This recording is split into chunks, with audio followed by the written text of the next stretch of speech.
Today, we're going to talk about one of the most dangerous professions. That's right, we will be talking about doctors. Think of all the torture you have to go through to become a doctor. Think of those 36-hour shifts for medical residents. Not everyone is going to survive, and those who are will have to become really tough. You can even say they become the prisoners of their profession. And now, ladies and gentlemen, medical residents from the Crookham County Hospital with minimal security, reviewing and planning patient care. Give it up for Intensive Cat Tango. Bark! Pager. Stitches. Textbook. Bark! Pager. Stitches. Textbook. Bark! Pager. Stitches. Textbook. He had it coming. He had it coming. He only had himself to blame. If you have been there, if you have seen it, I bet you would have done the same.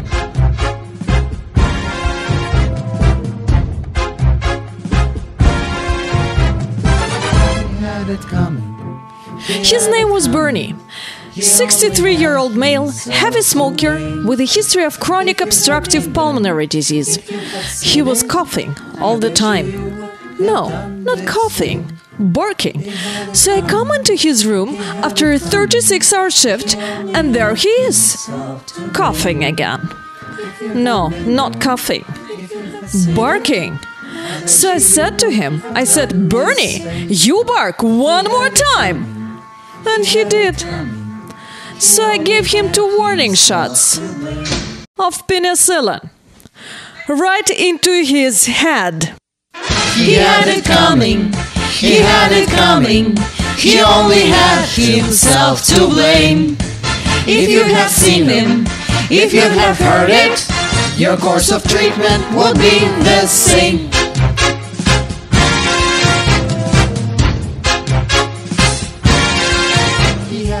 It was 3 in the morning and I had 27 minutes for a nap before my pager goes off. And the minute I close my eyes, they bring in 2 new patients from Chinatown. Yan San Chen and San Chen Yan, both with abdominal pain. One supposedly in labor and one with appendicitis. But which one had what? The decision was easy. C-section for both. The surgery went well. No surprises. And I had 22 minutes for a nap before my pager goes off. Wait a minute, where's my pager? C-section again? If you had slept as much as I've had, I bet you would have done the same. I hate ER. The guys I see here are not exactly dating material. But with my tight schedule, do I have a choice? So I take care of them. I take good care of them. But they still leave in the morning and they never call. I hate those one-night stays. But last night I got lucky. 25-year-old male, 6'4", professional athlete. Handsome as hell. He was brought in after a game and only needed a few stitches. But the way he looked, I couldn't help but proceed with the physical. Didn't he also leave, you ask? Yes, he did.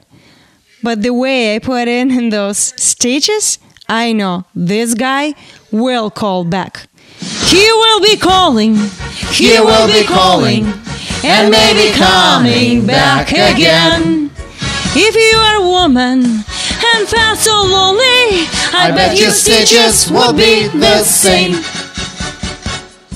He was a 35-year-old male, visibly anxious and agitated, brought into the ER for the 6th time this week, each time under a different name. He had a multiple personality disorder. We finally admitted him, all of them, and gave him something to relax, 6 times, for every freaking personality. He got relaxed okay. You know, some guys just can't hold their sedatives. He had it coming. He had been coming. They had been coming far too much. He got 6 doses, but by the textbook, The dose per person was right as such. 30-year-old male has not left the ER for a month. 32-year-old woman, chronic fatigue, haven't slept for 36 hours. 30-year-old woman, young, attractive, doesn't have a boyfriend, and hasn't left this damn hospital for a year. Looks drowsy and disoriented. Lonely and depressed. Restless, visibly agitated. Is that what we had in mind when we wanted to become doctors?